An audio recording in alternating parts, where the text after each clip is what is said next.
Ticket वितरण में भाजपा के सिद्धांत कायम रहेंगे, इसका आश्वासन दे सकते हैं पूर्व जिला अध्यक्ष होने के नाते?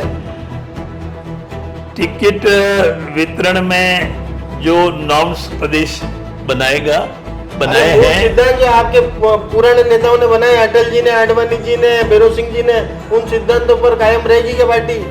निश्चित रहेगी, विश्वास तो रखना ही पड़ता है। पार्टी रहेगी और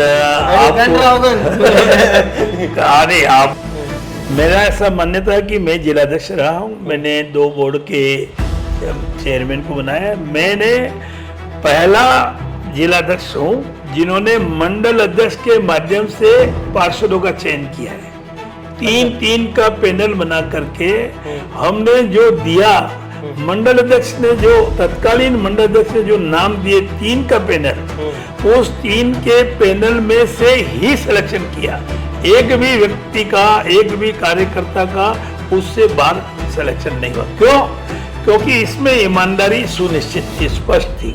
संपूर्ण शहर की जनता से इस बात के लिए मैं माफी भी मांगता हूँ आपके माध्यम से कि कार्य निश्चित अवधि में पूरा हो, यह हम कर नहीं पा रहे हैं और वो पूरा हो जाएगा तब शहर को संपूर्ण सुविधाएं, चाहे वो गैस कनेक्शन की हो, चाहे वो सीवरेज की हो, चाहे अन्य सुविधाएं जिसमें रोड को बार बार खोदना नहीं पड़ेगा, तो वो सुविधाएं हम जल्दी से जल्दी उपलब्ध कराने के लिए हमें प्रयत्नशील है।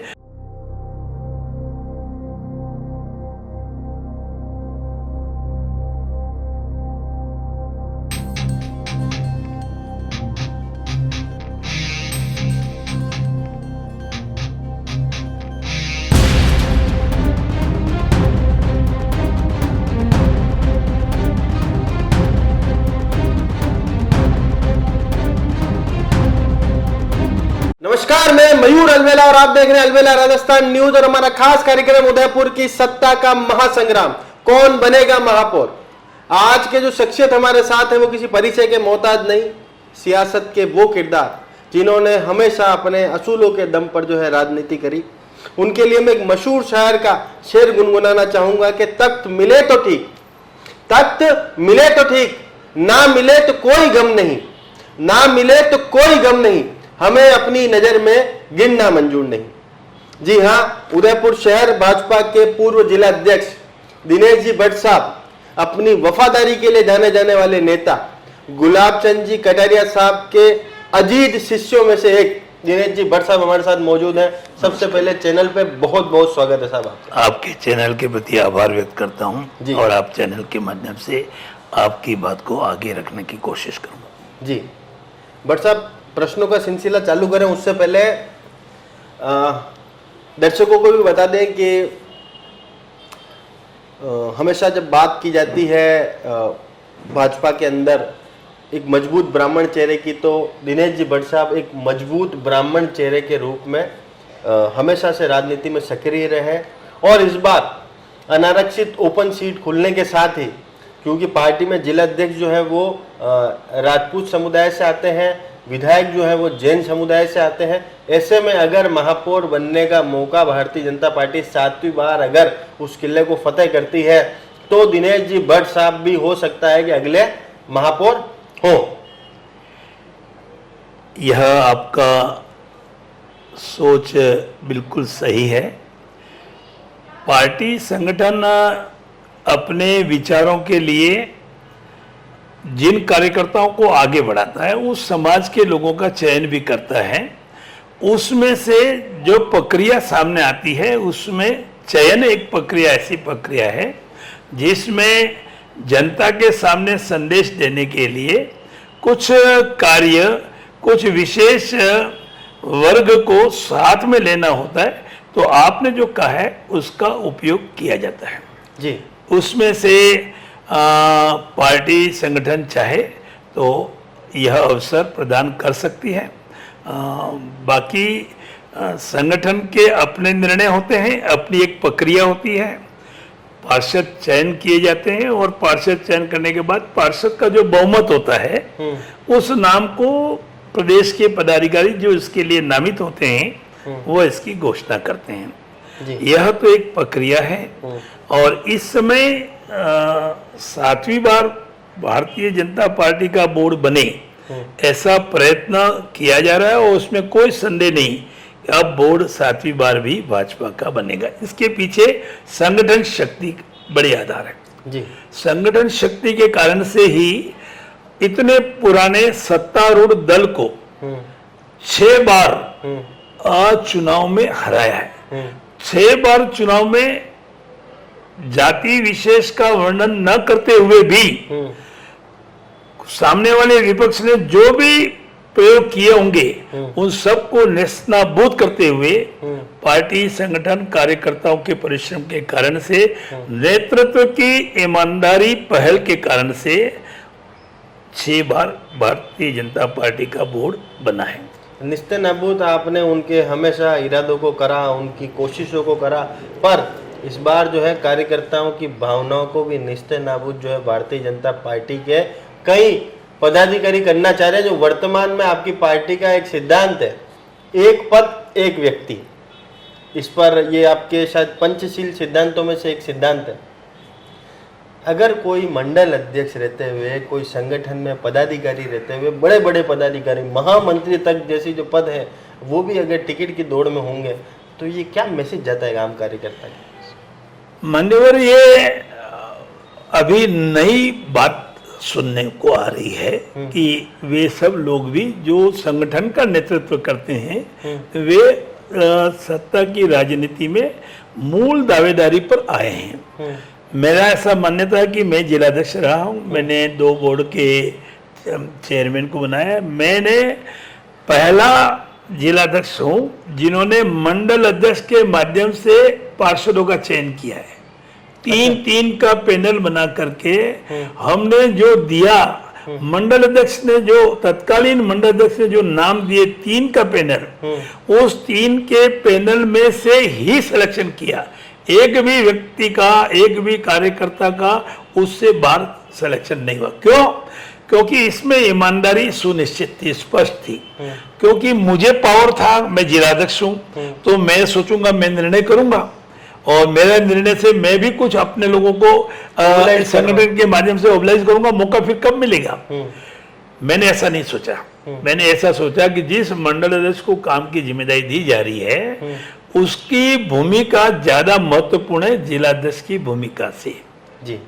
जिलाध्यक्ष की भूमिका भी पालक की भूमिका के रूप में रहती है।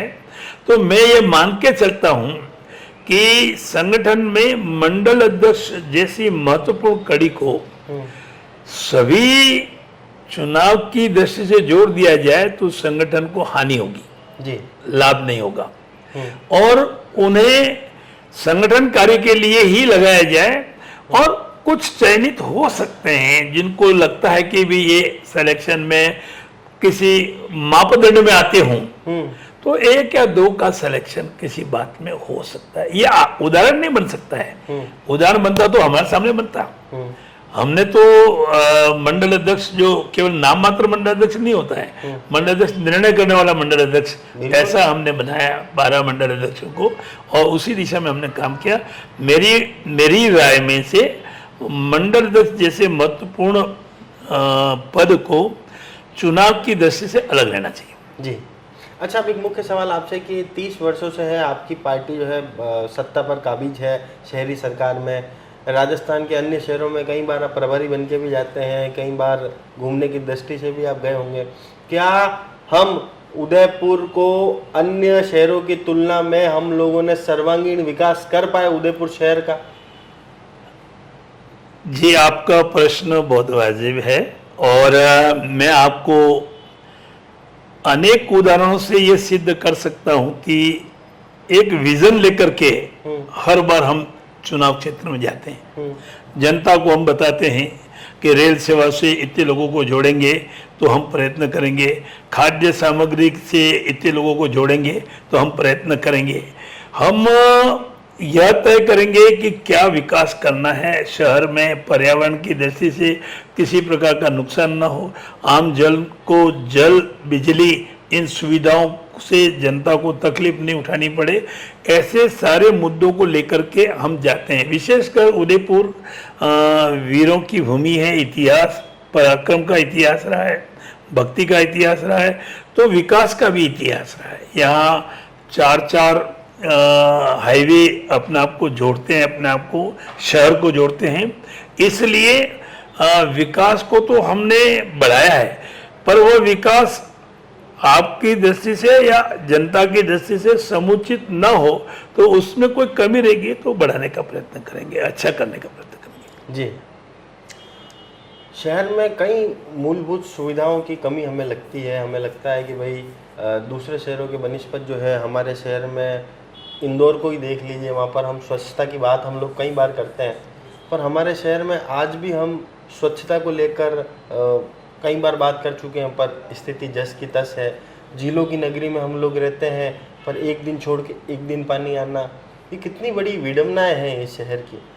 कुछ कठिनाइयाँ हैं, इसको स्वीकार करने में मुझे कोई ऐसा लगता नहीं कि नहीं करें। आपकी बात के साथ सहमत होते हुए प्रयत्न हम कर रहे हैं, शुद्ध जल मिले, और आपके माध्यम से और पत्रकारिता के माध्यम से अनेक बार प्रश्न उठाए जाते हैं कि झील का पानी दूषित हो रहा है और सीवरेज लीकेज हो रही है।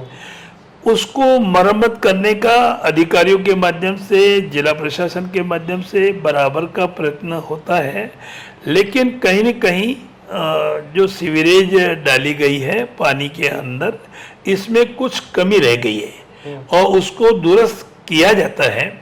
लेकिन इसके कारण से कई बार हम आपकी ये बात सुनने को मिलती है कि पीने का स्वच्छ जल नहीं मिल पा रहा है। अभी प्रयत्न पूर्वक किया जा रहा है, और आज की तारीख में जब मैं आपसे बात कर रहा हूँ तो जल की समुचित प्रबंध किया गया है। पानी का झीलों की नगरी में रहते हुए पानी कम मिलेगा ऐसा नहीं है। स्मार्ट सिटी के प्रोजेक्ट के तहत हमने 18 वार्ड शहर के उनको 24 घंटा पानी देने की बात हमने कही थी, और उस तदनुसार कुछ कार्रवाई की। लेकिन जो पाइपलाइन जहां से जा रही है, आ रही है, और बाहर से ये सीवरेज का काम हो रहा है, या पाइपलाइन, पीने की पानी की पाइपलाइन जो बदलती रहती है, इसके कारण से रुकावटें, आप जानती हैं कि निर्माण के काम में ये रुकावटें आती हैं, तो इसके कारण से थोड़ी कठिनाई रही होगी। बाकी प्रयत्न प्रशासन और संगठन मिल करके उदयपुर की जनता की अच्छी सेवा करने का प्रयत्न कर रहे हैं। जी, आयड को लेकर आपकी क्या सोच है? मेरी आयड को लेकर के थोड़ी भिन्नता है। मेरा मत है कि पानी आयड नदी में रहे, इसके प्रबंध पूरे अच्छे से नहीं होंगे तो कितना भी प्रयत्न करेंगे, वह जो हमारी कल्पना के अनुसार विश्व के बड़े शहरों में जैसी जिले हैं या गुजरात में जैसा है, ऐसा कर पाने में हम असमर्थ। एक मास्टर प्रोजेक्ट, और वो प्रोजेक्ट का बजट मान लो 1000 करोड़ रुपए का बजट है इसके लिए, 1000 करोड़ आयड नदी के स्वच्छता के लिए और उसको अच्छा बनाने के लिए, आकर्षक बनाने के लिए, जनता की सुविधाओं से युक्त करने के लिए, यदि एक साथ टुकड़ों टुकड़ों में बजट होने के कारण से समय अनुकूल, मौसम के अनुकूल चलता, जैसे मैंने वृक्ष लगाया और पानी आ गया और वृक्ष 1 करोड़ के पेड़ नहीं बच पाए 1 करोड़ के लगाए थे, जी हुकुम नहीं बच पाए, तो वो हमको दुख होता है। लेकिन हमारा कहना है कि वो प्रोजेक्ट एक पीरियड में बड़ा बजट लेकर के, जब ये बरसात का मौसम, पानी आने का मौसम शुरू हो, इसके पहले लिमिटेड एरिया में, मान लो 200 मीटर में है, 500 मीटर में है, एक प्रदर्शन की दृष्टि से भी ये तैयार किया जा सकता है, तो बजट बढ़ा लेना पड़ेगा। और केंद्र सरकार की सहायता के बिना राजस्थान सरकार के भरपाई बजट में मुझे कठिन लगता है। जी, मतलब केंद्र सरकार के योगदान से ये स्वप्न मुकम्मल हो पाएगा? हो जाएगा। क्या आपको नहीं लगता कि अंदरूनी शहर में जिस तरह से हमने स्मार्ट सिटी का काम करा है, उसके बनस्पत हम अगर बाहरी क्षेत्र में हिरण मंगरी या फिर बलीचा की इधर की तरफ या फिर रामपुरा के उधर की तरफ, अगर हम इस पैसे को लगाते, स्मार्ट सिटी के कार्यों के पैसे को लगाते, तो एक नई टाउनशिप डेवलप हो पाती? बिल्कुल नई टाउनशिप डेवलप करने के लिए दक्षिण विस्तार में आपने देखा होगा कि दक्षिण विस्तार और भोहना का जो क्षेत्र है, यह मैं उदयपुर में 53 वर्ष से रह रहा हूँ। मैं देख रहा हूँ कि उदयपुर में नई टाउनशिप डेवलप के लिए यूआईटी का कोई मास्टर प्लान बनता होगा और शहरी विकास प्राधिकरण के कोई मास्टर प्लान बनते होंगे। वो जो डेवलपमेंट हुआ है, ये सरकार की सबसे बड़ी उपलब्धि है, दक्षिण विस्तार और भोहना का बाहरी क्षेत्र। ऐसे ही शहर के अंदर ही क्षेत्र में आपने कहा स्मार्ट सिटी का जो काम है, स्मार्ट सिटी के काम को पहले से ही सुनिश्चित लक्ष्य कहा कि भी शहर से हम प्रारंभ करके और उसको पूर्ण करते हुए हम बाहर आएंगे और समयबद्ध कार्यक्रम पूरा हो जाएगा। मैं सोचता हूँ स्मार्ट सिटी प्रोजेक्ट के अधिकारियों की कोई न कोई कमी रही होगी, जिसके कारण से ये प्रोजेक्ट आज भी तकलीफ दे। तो हम कर रहे हैं ना, शहरवासी कर रहे हैं ना, हम शहरवासी। उसके लिए आपकी पार्टी ने क्या आवाज उठाई? आपकी पार्टी तो सत्ता पर है। पार्टी आवाज उठाती है, कार्यकर्ता पर प्रेस में नहीं जाता है, वो अपने संगठन के आवाज बंद कमरे में उठा देते हो। नहीं और बाकी जो आवाज होती है उसके लिए आप हल्ला बोला आंदोलन कर देते हो। नहीं, प्रशासनिक अधिकारियों के पास उसकी समस्याओं को लेकर के हम जाते हैं और संपूर्ण शहर की जनता से इस बात के लिए मैं माफी भी मांगता हूँ आपके माध्यम से कि कार्य निश्चित अवधि में पूरा हो, यह हम कर नहीं पा रहे हैं और वो पूरा हो जाएगा तब शहर को संपूर्ण सुविधाएं, चाहे वो गैस कनेक्शन की हो, चाहे वो सीवरेज की हो, चाहे अन्य सुविधाएं जिसमें रोड को बार बार खोदना नहीं पड़ेगा, तो वो सुविधाएं हम जल्दी से जल्दी उपलब्ध कराने के दिशा में प्रयत्नशील है। 50% से अधिक का कार्य हो गया है और मैं आपके सामने एक बार नहीं 2 बार इस बात को स्वीकार कर चुका हूं कि जो खड्डों के कारण से जो परेशानी है, आम जन के आने जाने में तकलीफ है, लोगों के स्कूटर मोटरसाइकिल से जाते समय नीचे गिरने की घटनाएं भी हैं। मैं कुछ परिवारों को जानता भी हूं, उनसे मिलता भी हूं, लेकिन निर्माण का काम चलता है तो थोड़ी कठिनाइयाँ हमको सबको झेलनी पड़ेगी, उठानी पड़ती है। शहर को जानबूझ करके हम ये कठिनाई नहीं दे रहे हैं, यह शहर की सुविधाओं को बढ़ाने के लिए थोड़ा काम है। हो सकता है कि समयबद्ध कार्यक्रम में थोड़ा विलंब हुआ होगा। चलिए, पर्यटन की दृष्टि से हम लोग विश्व के मानचित्र पर जो है अव्वल स्थान पर आते हैं, अव्वल 5 शहरों में हमारा नाम आता है। हम एज नगर निगम, अगर आपको महापौर बनने का मौका मिलता है तो ऐसा क्या कदम उठाएंगे कि पर्यटक उससे लाभान्वित हो सके, हमारे शहर के युवाओं के रोजगार के अवसर बढ़ सके और शहर में आने वाले पर्यटक को हर चौराहे पर वो पुलिस वाला जो डंडा दिखाता है उससे मुक्ति मिल सके? बिल्कुल सही कहा आपने। और पर्यटक भारत भर से नहीं, विदेशों से भी हमारे यहाँ आते हैं और बड़ी संख्या में आते हैं। पर्यटकों की सुरक्षा तय करना ये हमारा सबका कर्तव्य है और हम नगर निगम हैं, यूडीए हैं, हमको इस बात की चिंता रहती है। कई बार हमने पर्यटन थाने हैं, पर्यटन की दृष्टि से स्थानों का विकसित किया है, पन्नाधाय परिसर का है, आप देखें अनेक स्थानों को हमने विकसित किया है। अब किसी पर्यटक को किसी प्रकार की तकलीफ शहर में प्रशासनिक अधिकारियों के माध्यम से न हो, यह सुनिश्चित करने के लिए एक मास्टर प्लान बनाएंगे।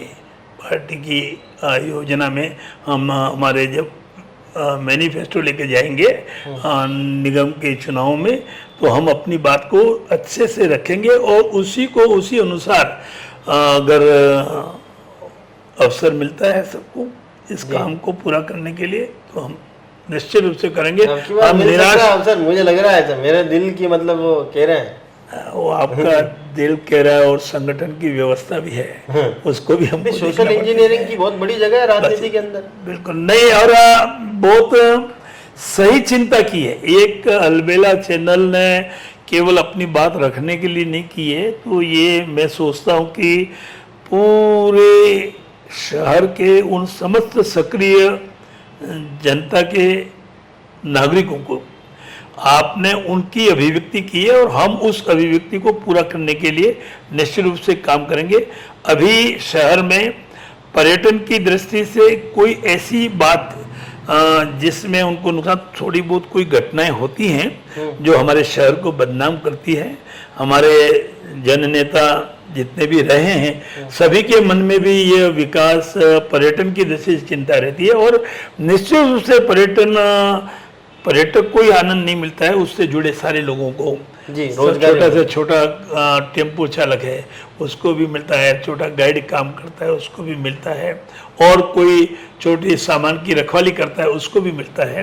तो पर्यटन हमारे लिए बहुत महत्वपूर्ण है, और हम आने वाले समय में उदयपुर में पर्यटन की दृष्टि से पर्यटक ज़्यादा है, ऐसा अच्छा प्रयत्न करेंगे। जी, एक मुख्य सवाल आपसे, हमारे शहर के महापौर के घर के बाहर की सड़क का ढह जाना कितनी बड़ी विडंबना मानते हैं शहर की?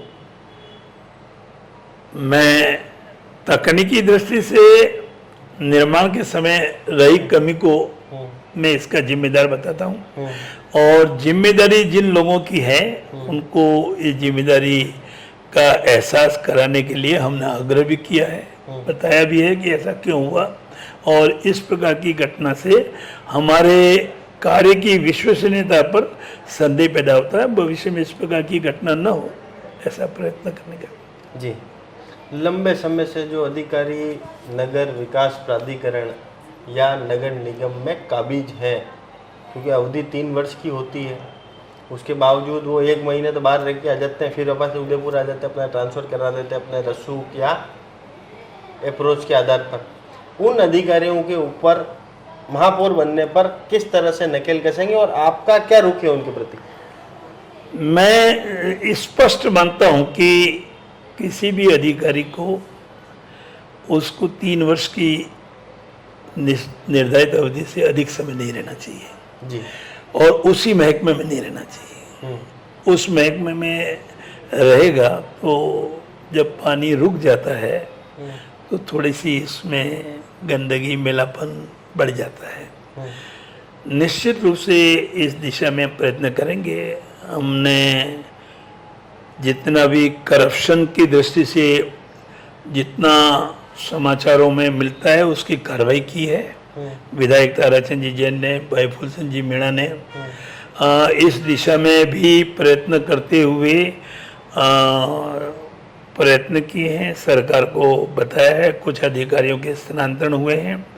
अधिकारी को स्थानांतरण किसी समस्या का इलाज नहीं है, लेकिन लंबे समय तक बने रहना यह तकलीफदेह होता है, इसमें कोई संदेह नहीं है। निर्माण कार्य जो भी होते हैं उनकी देख रेख की जिनकी जिम्मेदारी होती है वह देख रेख सही नहीं करते हैं। जो अनुमति की जिसकी जिम्मेदारी, भवन अनुमति की जो अनुमति देते हैं और जो बिल्डिंग बायलॉज के विपरीत जाके बनते हैं, अगर उसकी बन जाते हैं तो जिम्मेदारी उस कर्मचारी की ज़्यादा है जी, जिसके जिम्मे ये काम है।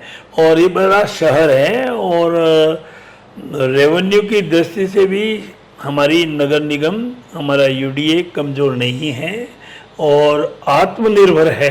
अपने कर्मचारियों के वेतन के बावजूद भी शहर की विकास की योजनाओं में अपनी सहभागिता करते हैं। शहर के अनेक विकास की योजनाओं में यूडीए ने बहुत सहभागिता की है, नगर निगम ने की है। कटारिया साहब के समय सहभागिता के आधार पर, वही कह रहा था, बहुत देर हो गई कटारिया साहब का नाम नहीं है, सहभागिता के आधार पर उन्होंने बहुत काम किया। गवर्नमेंट की स्कूल में पैसा लगवाया है, निगम का, यूआईटी का। आज जो स्कूल भवन खड़े हैं उदयपुर में और वो जर्जर नहीं है, उसमें बालक आराम से पढ़ रहा है, ये हमारे 5 निगम बोर्ड के महापौर और आदरणीय कटारिया साहब के सूझबूझ के कारण से संभव है। संभव है। अच्छा, अब मेरा एक मुख्य प्रश्न आपसे कि जनसंघ के ज़माने से जो है आप और भारतीय जनता पार्टी जब से बनी 1980 में, तब से आप पार्टी के लिए काम कर रहे हैं और विचार परिवार है भारतीय जनता पार्टी बहुत बड़ा, अपने असूलों पर बनने वाली पार्टी है, विश्व की सबसे बड़ी पार्टी बनी। एक ऐसी पार्टी को परास्त करके आप लोग सत्ता के केंद्र में आए, जो अंग्रेजों के ज़माने से जो पार्टी थी उसको परास्त करना, तो तो ये सब मुकम्मल तभी हो पाया जब आप लोग अपने विचारधारा पर अडिग रहे। पर क्या दिनेश जी आज अपने दिल पर हाथ रख के ये कह सकते हैं कि मौजूदा समय में भारतीय जनता पार्टी जो है आज भी उन्हीं असूलों पर कायम है, या फिर अभी भी एक कार्यकर्ता जो अंत्योदय की बात करती है भारतीय जनता पार्टी आज अपनी भूमि तलाश रहा है? अंत्योदय योजना के बारे में और उसके काम के बारे में आपको विश्वास दिलाता हूं कि जितनी सरकारी योजनाएं हैं सरकारी योजनाएं नहीं को लाभ जो उनको मिल रहा है उसमें कोई कमी नहीं है। उनकी आवश्यकताओं की पूर्ति करने का विचार के आधार पर अंत्योदय योजना, और मैं आज स्वर्गीय भैरव सिंह जी शेखावत को नमन करता हूं कि इतनी अच्छी योजना जिसके अन्य राज्य भी इसकी वो कर रहे हैं, उस योजना के माध्यम से जोड़ने का प्रयत्न हम कर रहे हैं। रही बात यह कहना कि कार्यकर्ता, तो आज भी आपको जो ताकत लगती है पार्टी की कि इतना बड़ा विश्व का संगठन है, ये तभी आप बोल रहे हैं जब आप उसके कार्यकर्ताओं के द्वारा किसी कार्यक्रम को, किसी योजना को, जनता की सेवा योजनाओं को क्रियान्वयन करते हुए देखते हैं। जो बढ़ता है अपने कार्यकर्ताओं का कारवा, कुछ कमियां रह जाती है तो प्रशिक्षण शिविर हमारे चलते हैं। हम प्रशिक्षण शिविरों के माध्यम से उन कमियों को दूर करने का प्रयत्न करते हैं और सबका साथ।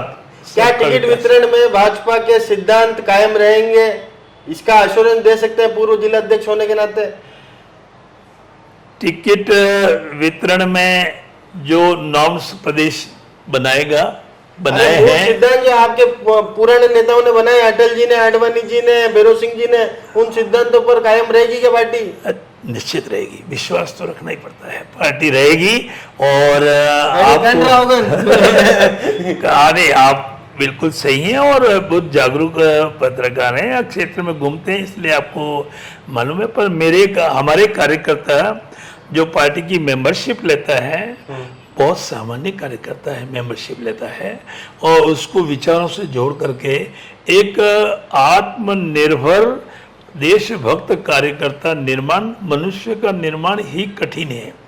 कितना भी अच्छा व्यक्ति हो, उससे कब गड़बड़ी हो जाए इसकी कल्पना नहीं की जा सकती है। इसलिए व्यक्ति निर्माण की दिशा में हम जहाँ से हमारे मातृ संगठन राष्ट्रीय स्वयंसेवक संघ से आ रहे हैं और अन्य संगठनों से भी लोग आ रहे हैं, उनका निर्माण की प्रक्रिया सरल नहीं है, कठिन है। हम प्रयत्न करते हैं कार्यकर्ता अपने असूल के आधार पर जो आप कर रहे हैं उनके अनुसार चले। और टिकट वितरण का जहाँ तक ख्याल है, मैंने एक प्रक्रिया आपको बताई। कोर ग्रुप यहाँ रहता है, प्रदेश की योजना से पदाधिकारी यहाँ भेजे जाते हैं और वे कार्यकर्ताओं की राय मशवरा लेते हैं। अभी 2-3 दिन में बैठकें होने वाली हैं, राय लेने वाले हैं और उसके कारण से राय जाएगी। फॉर्म भरवा रखे हैं और फॉर्म का भरवाने के पीछे उनका संपूर्ण बायोडाटा, बहुत अच्छा फॉर्म आप भी देखिए और बहुत अच्छा फॉर्म है। उसमें कार्यकर्ता की जितनी आवश्यकता है, एक प्रशासन, पुलिस प्रशासन हो या एडमिनिस्ट्रेशन हो, निगम हो या अन्य कोई जांच के एजेंसी का दायरा हो, सब में से उस कार्यकर्ता को उस फॉर्म में से निकलना पड़ता है। अगर मुझे आज फॉर्म भरना है तो मुझे निगम जाना होगा, मुझे निगम की आवश्यक जो बिंदु है उसका पालन करना होगा, मुझे पुलिस महकमे में जाना होगा, मेरे विरुद्ध कोई आपराधिक मुकदमे हैं तो मुझे उनसे एनओसी लेनी होगी और सारी प्रक्रिया को अपना करके कार्यकर्ता को सिलेक्शन करने का जो तरीका है, असंतोष मन में रहता है, गुस्सा भी मन में रहता है। 1 बार से 2 बार से 3 बार से 4 बार से 5 बार से अधिक चुनाव लड़ने की आकांक्षा भी कई बार ये परिस्थितियों को बिगाड़ने का काम करती है। इसलिए पार्टी अध्ययन करती है, सोचती है।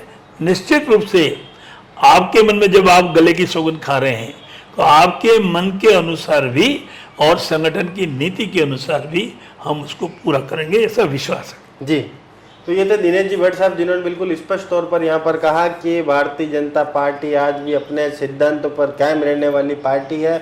और बिल्कुल इन्होंने कहा कि अंत्योदय मतलब अंतिम पंक्ति में बैठे हुए व्यक्ति को भी उसका हक मिले और एक कार्यकर्ता को उसकी आवाज मिले, इसके लिए प्रयासरत है। पूर्व में जिलाध्यक्ष भी रह चुके हैं, कई चुनाव जो इनके नेतृत्व में संपन्न हुए हैं। मेवाड़ के पुरोधा कहे जाने वाले गुलाब चंद जी कटारिया के एक सच्चे सिपाही के रूप में हमेशा कंधे से कंधा मिलाकर उनके साथ हर कदम खड़े रहे। और जब से सोशल इंजीनियरिंग जो है वो राजनीति में हावी हुई, उसके बाद से जो है एक कयास यहाँ पर लगाया जा रहा है कि इस बार जनरल ओपन का मतलब जो है ब्राह्मण समुदाय को भी मौका मिल सकता है, क्योंकि जिलाध्यक्ष जो है वो राजपूत समुदाय से है, जैन समुदाय से विधायक है। ऐसे में इस बार जो है क्या दिनेश जी भट्ट की किस्मत उनका साथ देगी, क्या उनके साथ सजेगा महापौर का ताज? आपको ये कार्यक्रम कैसा लगा कमेंट बॉक्स में अपनी राय जरूर बताइएगा। और आप भी बता सकते हैं कि आप किसे शहर का महापौर बनता देखना चाहते हैं। तमाम ऐसी खबरों में जुड़े रहिए। जय हिंद, जय भारत, जय मेवाड़। आपको नमस्कार।